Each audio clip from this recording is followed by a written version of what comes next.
sometimes you forget just how big Reggie Miller is. Sometimes, he's a Hall of Famer, one of the greatest shooters of all time. And then all of a sudden, we see this tweet where Aloysius is sitting next to Julia Roberts on a plane trip from Los Angeles to Chicago. And I wanted the entire story here. But there's a selfie there with Reg and Julia Roberts. Were you seatmates with Julia Roberts, Reg? The highlight of my flying experience ever. Now, obviously, I've traveled the globe, the world. I've been many of places. But to have the lovely, the talented, the beautiful Julia Roberts sitting next to me for my seatmate selfie, it was better than I ever could have experienced, because as soon as she smiled, all I said was, "That's Vivian." That is Vivian. That is Pretty Woman. And yes. So, no, what had happened is I got on, and the seat was open next to me. She was the last person on, and she was seated in the window seat opposite of mine. And as you know, on Instagram, I do this thing called seatmate selfie. The person that's sitting next to me, I just kind of strike up a conversation, get to know them, where they're from, their likes, dislikes, just, catching up with them. And we take a picture and we put it on Twitter and Instagram, and it's been great. And I knew that Julie and I were neighbors in Malibu, but I have never ran into her. So I wrote her a note. She came on over, and she stayed. And we just talked about Christmas and her kids and a whole bunch of other things. Okay, wait. You pass a note? Yes. We're neighbors. I told her we are neighbors, and I had to ask her a few questions. So like high school or junior high, where you say, check this and box I if you want to... I did put a checkbox in there. So she comes over to you. She came over to the empty seat because there was no one there, and she sat down, and we talked for about an hour. And then I wrote up the story, because the questions I just wanted to know about Christmas, but we talked about a whole bunch of other things. But it was hard to stop talking to her, because her smile, oh my God, it was hard to stop looking at her. It was. I mean, that's Julia Roberts. Okay, that's but did you go, what movie role did you pepper with questions on? Or I know you're trying not to. I did not, because she hears that all the time. Man, you're good, though. Yeah. No, I didn't want to know anything about her career, because everyone knows about her career. I wanted to know other stuff. The stuff about Christmas and her growing up with her sister and things like that, I doubt people know about. So I tried to do the Dan Patrick and peel behind the layers. Oh, I peel see behind what you the did. layers. I learned from the best, from you. I see what you did there. Everyone knows the three-pointers about Reggie, but you peel behind the layers. What was she asking you, though, Reg? Nothing.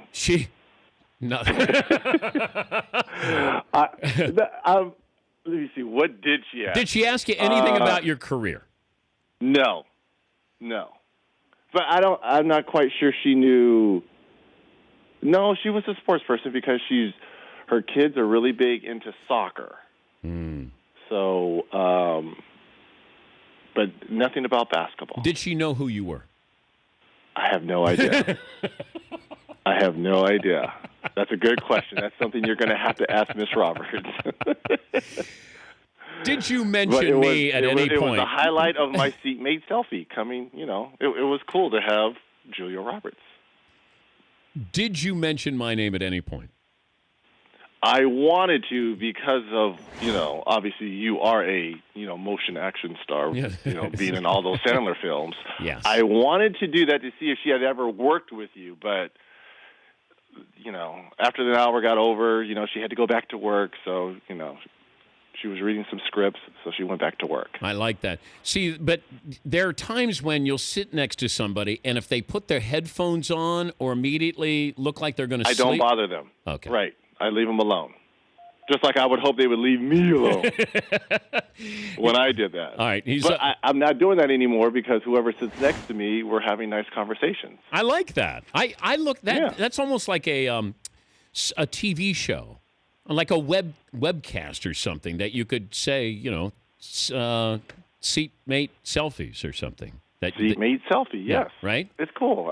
It's been it's been great to just to get to know people's stories and I like it. like again their likes, their You're a like we man of had the people. Nick Murphy. You probably know him, the former punter. That was just dumb luck that he was sitting next to me, and we started talking, and then we got into his best teammates ever, and talked about Randy Moss and Ray Lewis, and people don't know about these things. Reg has the Rockets at the Lakers on Thursday night. Why are they doing that to you?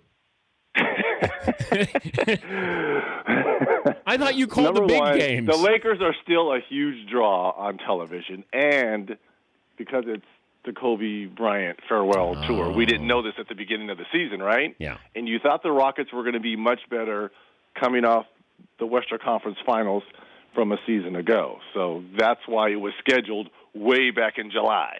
All right, good thing. So let me ask you a question. Okay. Before you go on, let me ask you a question. Okay. Because I just had to tune in to your last segment. Okay. A couple things. Better career, Serena or Tiger? Let me ask you a question. Yeah. Who was at their peak when Tiger was winning the 14 majors? Like, who was his competition? No one. Phil Mickelson, Ernie Els. Oh, come on. 2 Hall of Famers. Look, I love both of them and respect both of them, but what Serena has done has been that is off the charts. Now, would I have loved to have seen it in the era of Martina, Chris, Monica Seles? Yes, but that's not her fault, just like it's not Tiger's fault. Well, but who was Serena's competition? Her sister, Martina Hingis? Yes. Martina Hingis, how many championships does she have? Yeah, I mean, she was good, but she's not one of the greats of all time. So Venus, Martina. I mean, Sharapova, she's okay. No, I wouldn't put Sharapova in her class.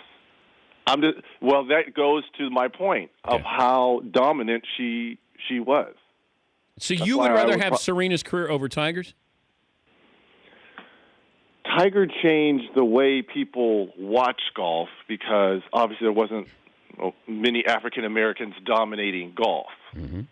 Serena was just on another level. I personally would probably want Serena's career. Yeah, I'd take Serena. No, I mean, I'd take Tiger. I understand the greatness, and I have no problem with Serena being Sports Person of the Year. In fact, that was my suggestion. I hope not. No, I mean, who else was in consideration? Steph Curry, American Pharaoh. I could see Steph. I could see Brady. I could see American Pharaoh. But Serena took us on a ride last year. I mean, to be that close to matching Steffi in the Grand Slam, I mean, that was a journey she took us on. And hopefully as an American, we can appreciate that journey that we went on with her. Was it disappointing in the end? Sure, but to get to I think she lost in the semifinals of the U.S. Open. Yeah. I mean, that was a heck of a ride to be on. I agree. And we were all front row and center and watching that. So I have zero problem with her winning that award. All right, would you rather have the career of Pete Rose or Barry Bonds? I grew up, the limited time I played baseball, imitating Pete Rose. So absolutely Pete Rose. There's nothing you could. The Big Red Machine, and it was all about Cincinnati and being Pete Rose. I'm still shocked at that. I understand. Well, I don't really understand the whole gambling thing. I mean, that's when he was a manager. I thought, in terms of talent and what he has done on the field, Pete Rose deserves to be in the Hall of Fame. Period. Is it a good thing that Golden State lost? Well, I will say this. It's good in the terms that now they can focus on, number one, getting rest. I think they have 5 games in the next 16 days, which is great for them. And them not trying to kill themselves. I know this record, and from everything I've been, reading and watching, they really do want that record. They want that Bulls record. I just hope they don't kill themselves in trying to do it. So getting that one loss now, if you're Luke Walton, Steve Kerr, you can focus in on resting guys as opposed to, trying to push through it and continue the streak. But look, you talked about Odell Beckham Jr. being much-watched TV. Yeah. The Giants aren't, but Beckham is, correct? Yeah. Would you say the same about Curry? Yeah, And the I Warriors, said that we're showing his warm-ups, that ESPN was watching, watching him for an hour just like they did Odell Beckham Jr. We're watching Steph Curry warm up, which is incredible. Here's a McLovin poll question before I get off. And I took this to the Twitterverse. The most entertaining teams, sports teams, in the country, in the world. No. Number one, Warriors, yes. Okay. A bowl of popcorn. You got to have a bowl of popcorn whenever the Warriors are on, right? All right. Would you put the Patriots in there? Yes. I want to see the Patriots every time Brady and Belichick take the field. I don't care, because you love or hate them, right? FC Barcelona. Those are my three teams. I'm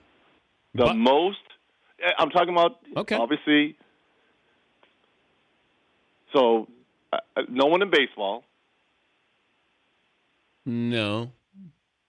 Right? Yeah. I'm talking about a bowl of popcorn on your lap.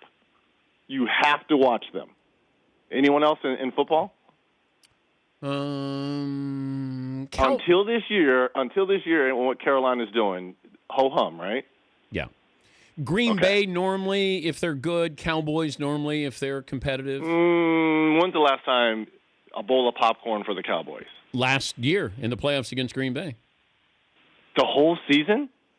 Well, they're fascinating because of Romo and Des Bryant. Every game you want to watch of the Warriors. Every game I want to see of the Patriots. Every game, I'm not a huge soccer fan, but I want to watch FC Barcelona. All right, before I let you go, I got to ask you this. Rondo got one game for his gay slur against Bill Kennedy. Is one game enough for that with Rondo? Well, the story is just coming out a month later of the slur, right? I think it didn't happen immediately. I mean, this happened like 3 or 4 weeks ago, right? Yeah. So if you're the commissioner, are you trying to say, can I go back and suspend them some more? The damage is already done. Do I think it's ridiculous? Yeah. I mean, that's at least a 5 to 10 game suspension and probably some counseling. And to make Rondo come out and apologize as opposed to doing it on Twitter. But do you think he knew that he was gay when he said it? Probably not. I'll give him the benefit of the doubt. Probably not. But again, you and I, we weren't on the floor. We weren't in the we weren't there, so we don't know what was said between parties. I do know one thing: you cannot say that, and that's worth a 5 to 10 game suspension. Yeah, I thought at least 5. Yeah, I thought at least 5 with it, and that's got to be 5 or 10 games, and you've got to be ordered counseling, and you've got to get in front of the microphone or call this man up personally and say, let's say, and you know what? Maybe he has, because we don't know that, because Rondo is a very private person. So maybe he has called Bill up and apologized personally, but you've got to get in front of a camera, and we've got to see you say, I'm sorry. That's just how the cycle works. People want to see that. He's coming to an airplane seat near you, well, first class. You don't go back into coach, though, do you, Reg? If my seat is back there, of course I would. Wait. When the last time you flew coach? I don't only ride first class, my friend. I go coach, too. Now, I got to fold up my legs to get back there, but I ride coach, people. Just so you know that. I want the ticket stub when you went coach. I will gladly give you those. I go coach all the time. Wait. Okay, maybe not all the time, but enough times. Okay, when it's your dime, you're going coach. No. Turner puts me in coach. What? Turner has put me in coach before. We're not a Fortune 500 company. Okay, maybe we are. But look, I've gone coach. Shaq's not going coach. No, Shaq's not going coach. Barkley's Charles not and going I have gone. Hold on, I think Charles and I, in fact, have gone coach back in the day. When we were here, I'll tell you when we went coach. How good would that be to see that? When it was San Antonio versus OKC in the Western Conference Finals a few years ago, travel was tricky. Some guys were driving, other guys, because, it was only an hour flight. Yep. And it wasn't big planes. We were going coach then. Are you happy? We were. Chuck's got to upgrade, though, and get you a plane. Look, they make all the big money at Turner. So, Shaq, Charles, hey, my thumb is out. I'll take a ride. Reg will have the exciting game, the Rockets at the Lakers, this Thursday night at 10:30 Eastern on TNT. Oh, the check's in the mail. Way to sell that game. Yes. Thank you. Kobe farewell tour. Yes. Thanks. That's how you sell it. Oh, that is how. Wait a minute. Let me try that again. Reggie Miller, TNT, Lakers, Kobe, farewell tour. The Rockets in town. Kobe hates Dwight Howard. Watch it. Thank you. 10:30 Eastern, TNT. How was that? You're the best. Thank you, buddy. Thank you so much. Theodore, you are truly the best. My Danettes, I love all of you. Thank you so much. Booyah! That's Reggie Aloysius Miller back with your phone calls after this Dan Patrick Show.